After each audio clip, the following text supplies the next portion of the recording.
The investigation into the disappearance and death of Nolan Wells continues to raise new questions. On Thursday morning, Nolan's parents, joined by civil rights attorney Benjamin Crump, spoke publicly for the first time during an interview on Good Morning America, just 4 days after their 18-year-old son's body was found washed ashore following a trip with friends to a remote island off the Mississippi coast. As previously reported, Nolan's mother said she noticed something unusual after his phone was finally returned to the family. She explained that when she and her sister searched through the device, they found what they believed were missing Snapchat messages and media. According to Nolan's mother, they checked both of his Snapchat accounts but found no photos, videos, or messages. She noted that Snapchat content typically remains available for up to 24 hours unless it is deleted, making the absence of any recent activity seem unusual to them.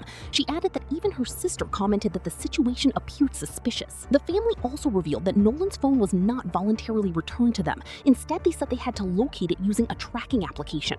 According to the tracking data they reviewed, the phone had been moved to several different locations before it was eventually recovered. These new details have added to the unanswered questions surrounding the case as investigators continue working to determine exactly what happened to Nolan Wells. So the Snapchat location looks completely different than the Life 360 location.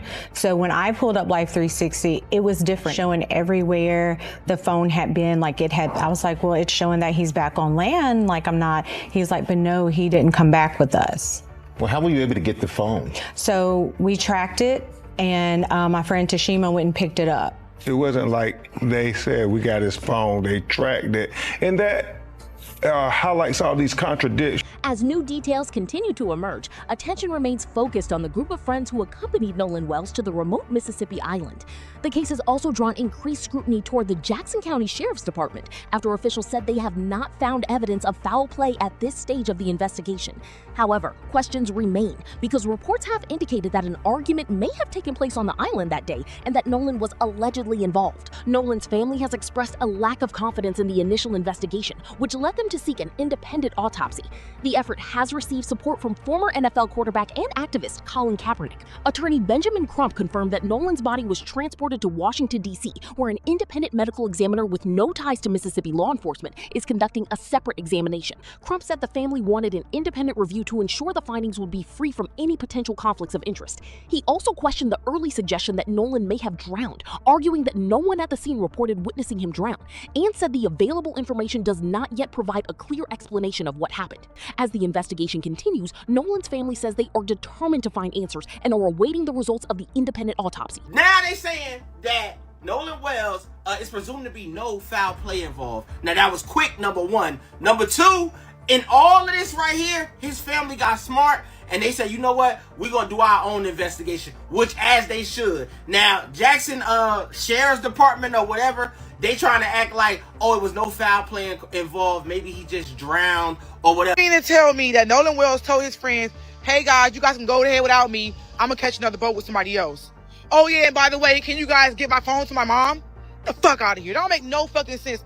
That's how you know it's a lie. His body has to be moved for an independent autopsy because we can't even trust people to do the right damn thing when it comes to black and brown bodies. And you all want to sit in this comment section hollering about not all white people. Nancy, this is not about you. We don't give a damn about your feelings right now. It is the fact that we are in a country that trafficked and stole black bodies, put black bodies to work, right? Overlooked black bodies when they are hurt, harmed, and imprisoned.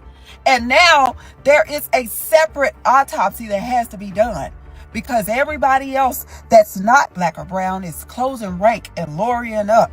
And you want to get in the comment section talking about not all white people. Go to hell directly. That just came out stating that they seen no foul play and all this other stuff. The autopsy's not out. We don't know what happened. What are you talking about? Why are you coming out right now? Why are you so positive and confident to come out and tell everybody that there was no foul play? To release a statement like that, knowing that the autopsy, you know why? You know why? Because they are able to fix stuff to make it be okay. So in the end, they'll put it out here in the air, say it over and over and over again, get the same racist white tea people posting and saying the sheriff said, because a lot of people, what the sheriff say is law, what they say is the truth, even when y'all know they be lying. especially when it comes to BLK people. You know that they lie. They lie over and over and over again. So why wouldn't they lie now? Y'all are too trusting. Okay, maybe it's not that. Wait a minute. It's not that y'all are just too trusting. A lot of you all are racist. You don't like BLK people. And that's why. Because I guarantee you, if the tables were turned and Nolan was a white T boy with BLK boys, the same attitude of, there was no foul would not be coming out. We're going to get to the bottom of this and this and the other. And they be ready to pull up. Them boys would have been the BLK boys would be in jail right now. There's no, I don't know what happened and he left this story that's being told. These stories, okay? That wouldn't be flying. And the show wouldn't be no sheriff talking about there's been no foul play this early. They would be confident that there was foul play. During their interview with Good Morning America, Nolan Wells' parents described him as a kind-hearted young man who cared deeply about the people around him. They said they had always taught him never to leave his group, which is why they struggled to understand how he could have become separated from his friends that day. Earlier this week, Nolan's mother also shared that several of his friends had visited the family's home. However, based on the footage that has been made public, it was not clear whether the same group of friends who traveled with Nolan to the remote island were among those who visited. The family is expected to provide additional updates during a press conference in New York, where they hope to address the latest developments in the case. The results of the independent autopsy are also anticipated, and many believe those findings could help answer some of the questions that remain. As the investigation continues, several issues, including the recovery of Nolan's phone and the family's concerns about missing Snapchat activity, have fueled public discussion online. However, authorities have not announced any evidence confirming foul play, and the investigation remains ongoing. What are your thoughts on the latest developments? Do you believe these new details raise additional questions, or do you think it's important to wait for the official findings before reaching conclusions? Share your perspective respectfully in the comments below.